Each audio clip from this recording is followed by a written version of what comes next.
Welcome to New Realities. My name is Alan Steinfeld, and each week I like to bring to this show people who are evolving our culture on spiritual levels, who are giving us new images, new ways of thinking. That's why I call the show New Realities.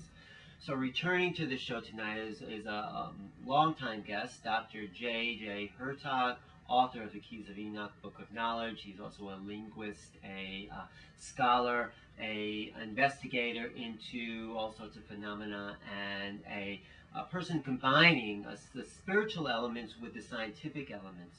Also joining us tonight is the artist, visionary painter, Jacqueline Ripstein, and she is very well known throughout the world. She's just presented at the UN her art and her visionary ideas and expressions for the planet. Thank you both for being here. Thank you. The real theme of the show here is this idea of the divine feminine, the divine mother returning, and Jacqueline has painted a very well-known and interesting image of her experience of the divine mother, and this is the representation, and Dr. Hurtak is going to be commenting on his ideas of what this means. Should we just jump into the picture and tell us what was really going on here? This incredible picture is the only one, to my knowledge, that's been shown at the United Nations on exhibits, combining so many ecumenical or universal themes of spirituality. If you can follow my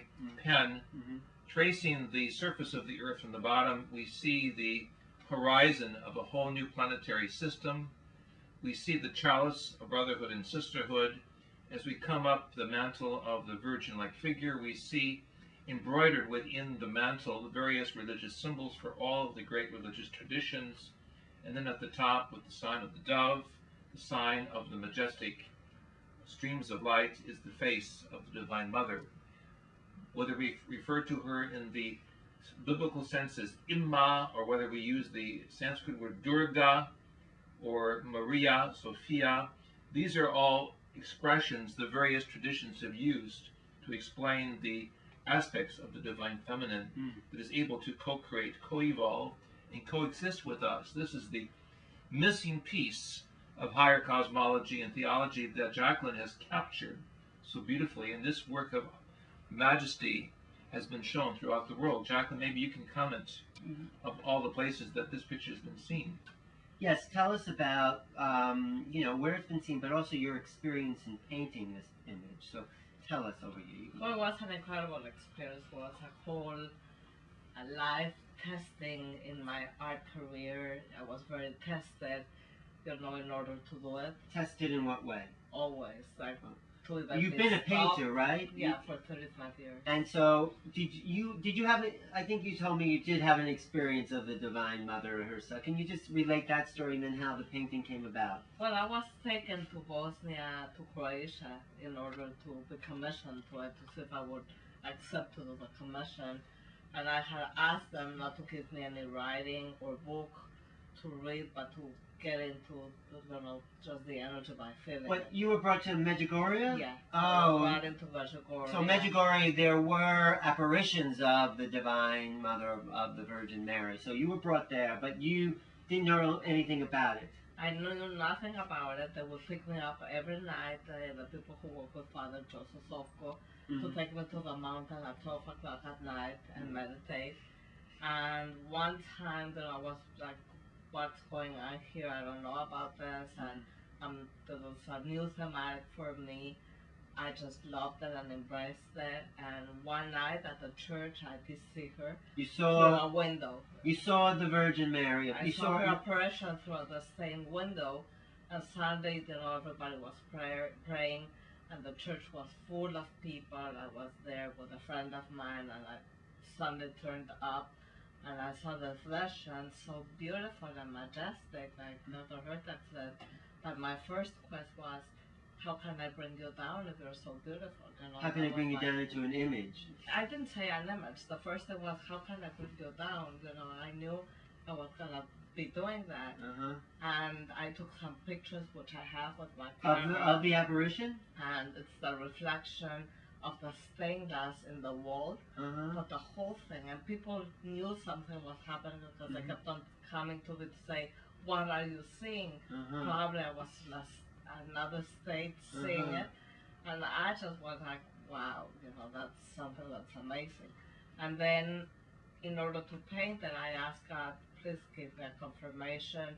And she appeared to me in a candle. Remember Dr. Hurtak, the candle? Looking into a candle, she appeared. She was complete, exactly like the sketch.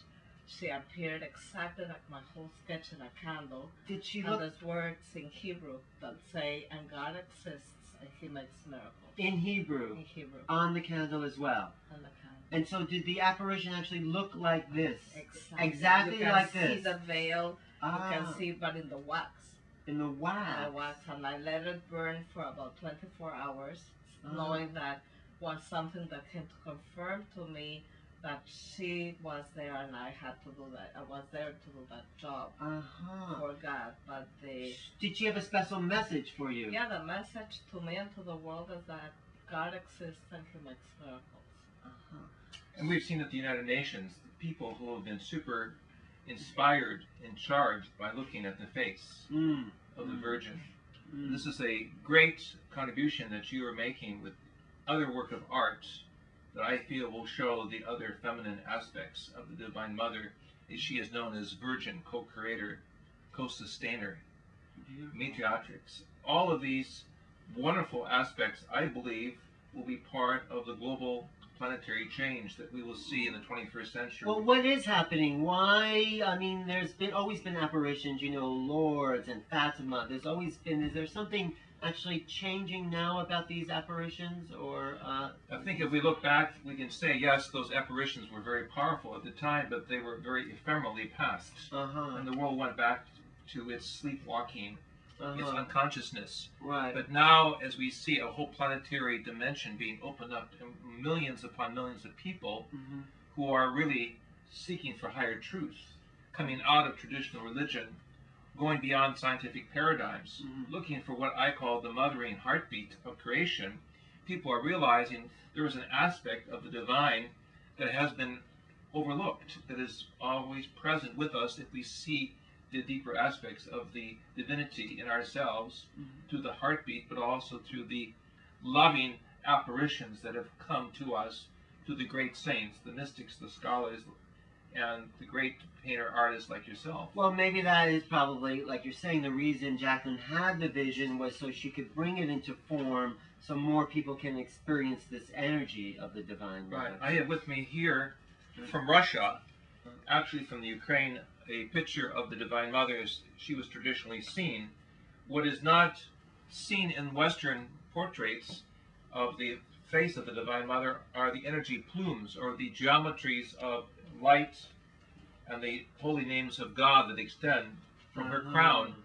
And of course we know the tragedy that happened in Russia and Ukraine and East Europe in the 20th century, where vast numbers of the human race were wiped out because love was absent from the ideological systems, the heroic symbols of the power of the male image to the expense of the female image. And so, Jacqueline, in some ways, your work completes a whole tradition, both from the East, from India, from China and Tibet, of Durga, Lakshmi, as well as from the Middle East, of Ima, Sophia, in bringing to life, as we witnessed at the United Nations and in world conferences such as the Parliament of World Religions, where we were in the year 2004 in Barcelona. The fact of the matter is people must feel the divine feminine within themselves. Well, they do, and also the fact that you're from Mexico. The Virgin of Guadalupe, which is also another portrait of the Divine Mother, also has these plumes around it. Are you familiar? I'm sure you're familiar with that. Yeah. But you were never inspired by that before you had your own vision. Well, not only inspired, I was never in touch with that, and I never even thought I would be painting Our Lady. Was something that happened by destiny. And I said yes to the path.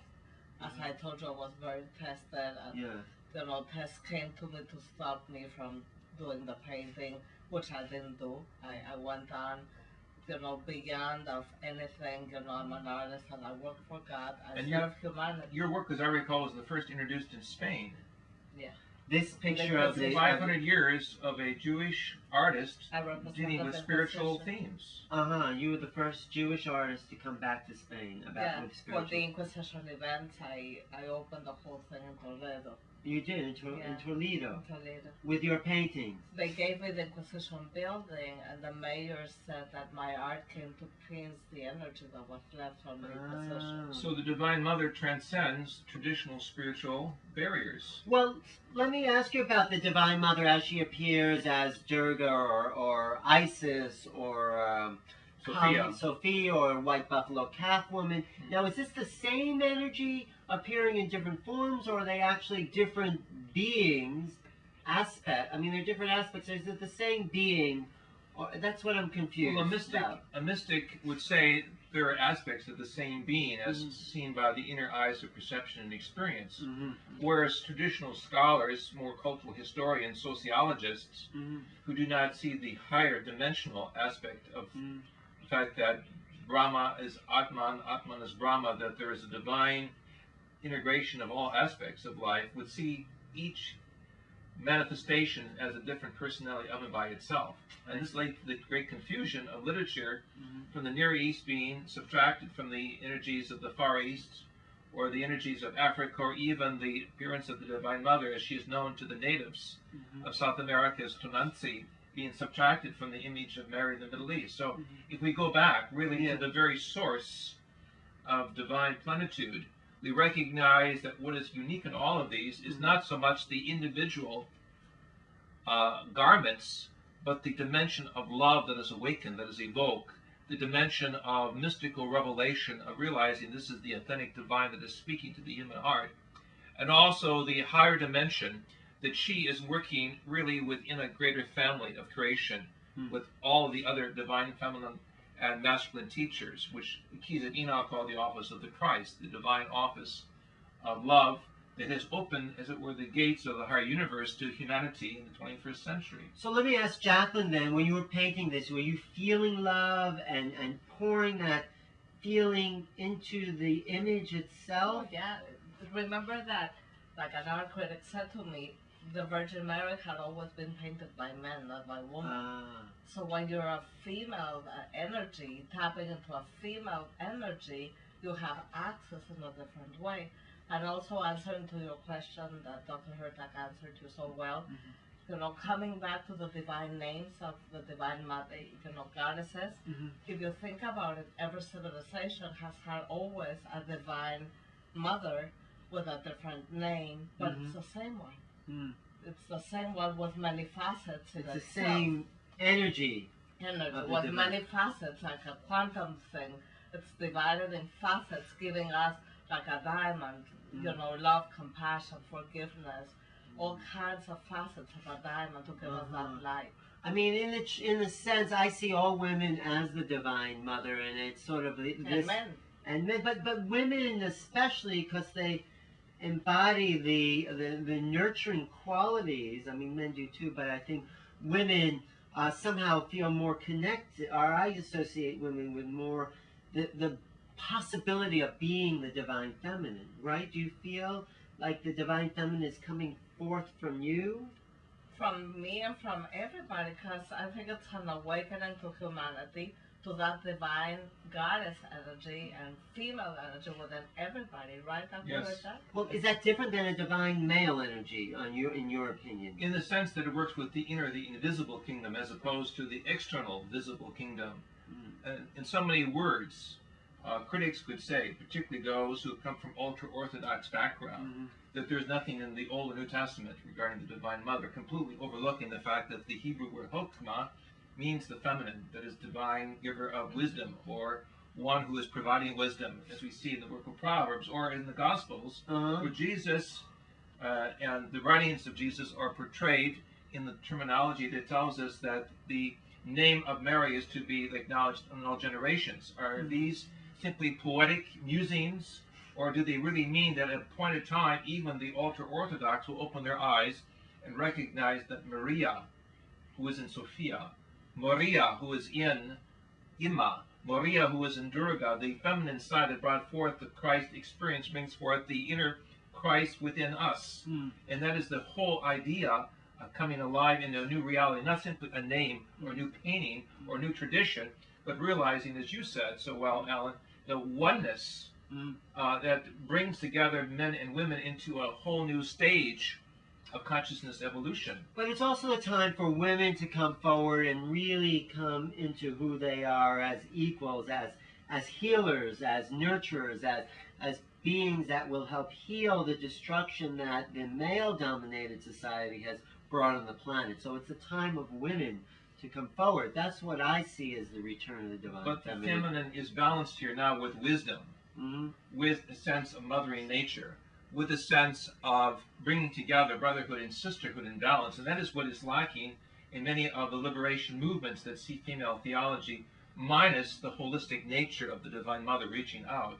And certainly the traditions of Africa, East Africa, that speak of the Divine Mother, certainly the traditions of the smaller developing nations of the world that until recently went off the map, had to be brought to the foreground. This is why in our work with the keys of Enoch is the recognition also of the feminine names that appear in the Native American traditions. So let me ask another question along these lines. So Jacqueline actually saw an apparition of a being, of a divine being that may or may not have been an emanation of who she is, but these beings exist outside of ourselves. You in your experiences met Enoch and Metatron. These beings were outside of ourselves, or are they a projection of our own divine essence?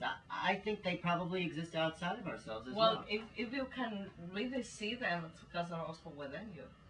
Well, I'm seeing you. Recognize something that's not within you. I can see light because I have light and I'm part of light. Right. But I'm also seeing everyone here. I'm seeing, so do they exist as separate? I think this is the problem with language and linguistics. It sets up an artificial separation between something that is out there in the eons and the human being here, the nature of human creation being localized on little Mother Earth, without recognizing the mothering nature is here as well as there. And that's that whole aspect of the divinity within and without is the higher mystical teachings of the great wisdom traditions that we see not only in the Kabbalistic traditions, but also in the unique Coptic Christian traditions that speak of the indwelling nature of the inner mother and the divine father that must be seen in marriage. That is the invitation really to the upper room, basically, for the bridal marriage that we find even in the terminology on the divine. At the end of Revelation, we see the coming together that must be there if we are to co-create and co-evolve before we go on into the next level of the cosmic journey. Yeah, when Dr. Hurtak is saying seen, you know, I have turned that for years of working in the invisible and patented the invisible. Of the invisible. The invisible, remember, all my art has invisible. Since 1986. You mean visionary qualities, I think. No, to reveal what you don't see with your eyes. My images, when you turn off a black light, reveal the invisible. So this is a time for us to understand that this is so important. To see with the invisible. A whole new category of art experiences come through Jacqueline's work because she has used certain techniques on her portraits on the canvas. So you turn off the natural light in the room or the artificial light in the room.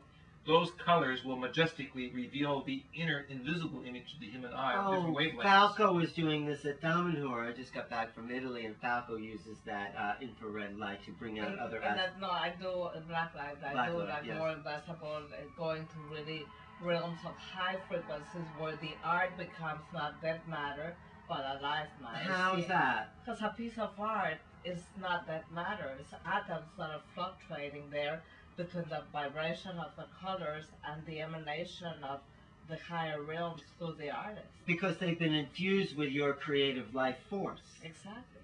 So this is... And these are crystals as well that are impregnated the moment you're working with them with a certain vibration and energy.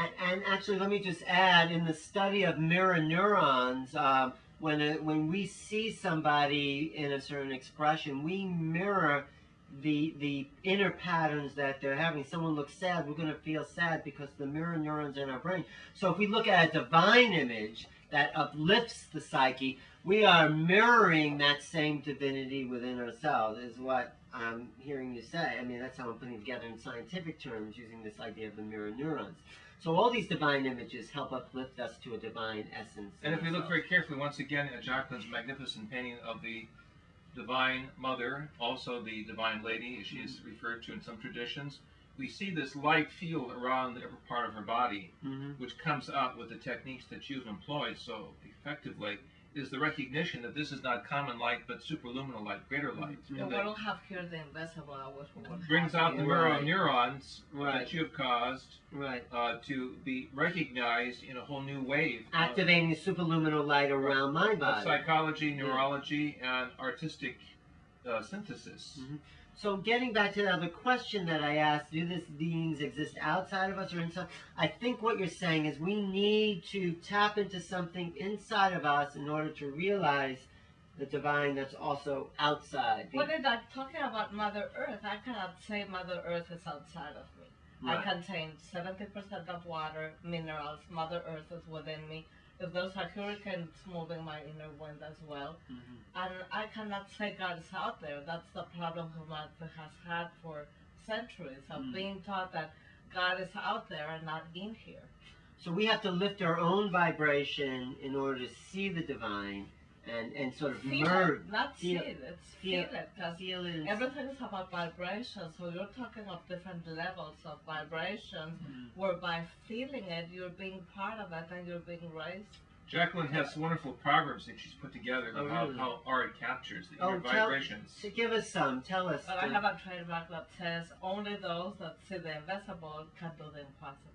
Oh, I like that. I'm gonna thank you. That is beautiful. And so is the awakening of the invisible within us. It's the realization that we are part of a divine family of creation that manifests itself in many ways, and we are not to arbitrarily put, as it were, one image, one dictum, one type of experience as the all-encompassing one for the various cultures of humanity, but recognize pluralistically the divine works in its majesty through the pluralistic representations of the Divine Mother and the Divine Father. Well, what Jacqueline was saying was that as we move towards higher vibrations, so I understand the visible becomes more visible. Well, by working in the invisible world, I have learned so much about that, about the frequencies, the vibrations, and how they take us, and how art can be such a healing tool for humanity to heal humanity.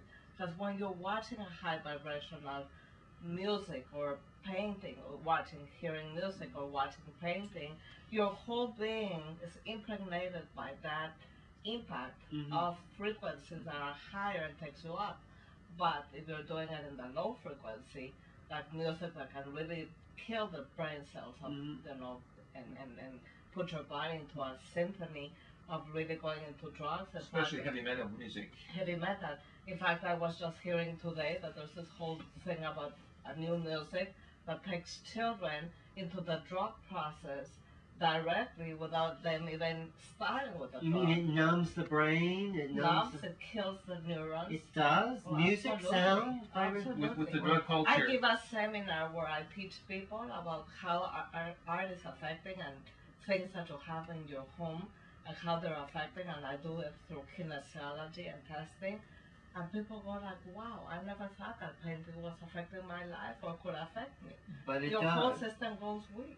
It does. There's one Absolutely. other part, if I may step in, that we Please. want to emphasize, that is, if we truly understand the nature of cosmic cultures and the possibility that this generation of humanity, if not this, the next, certainly will have some contact with the higher worlds, certainly the role of the divine feminine will be part of this unique experience of preparing us with the right temperament, with the right psychology, with the right artistic synthesis. And I truly believe in the teachings of Enoch, the keys of Enoch, that some of the first great teachers coming back in the externalization and the internalization of the hierarchy will be the feminine angels or the female masters that we refer to in the ancient text as the B'nai or the sons and daughters of light. They will be the first because we will already have been touched by the spirit of the feminine to be prepared for the softer, more positive side. When you say they're coming back, what do you mean? We will have more visions of them? Or More visions, more miracles, more signs for the children of the world who are suffering because of the great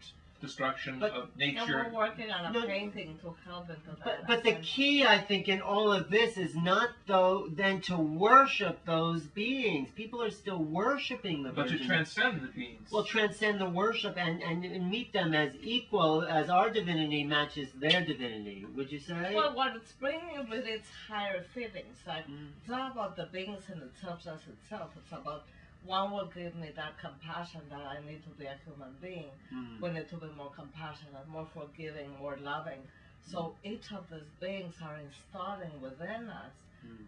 more higher vibrations again Mm. and feelings that we need to come back to be a human being. We have forgotten to be human Right. beings. But this talk, as we're closing minutes, and how to get away from the old dogmas of worship, and as opposed to the honoring of the self in relationship to the other. In this process that is so important, we are to realize that we are basically embryo gods growing up. We are to realize that the divine spirit that is exemplified in these wonderful paintings and pictures that you, Jacqueline, are a vehicle for, represent really mirrors of our own maturity of being aware that we are to be servants of all creation, but slaves to no image Mm. or system of experimental gods that would reduce us really to automatons and remove from us the wonderful experience of being Christed beings of light. In Mm. the fullness and joy of the mystical teachings of the Tree of Life, we are to see all of the branches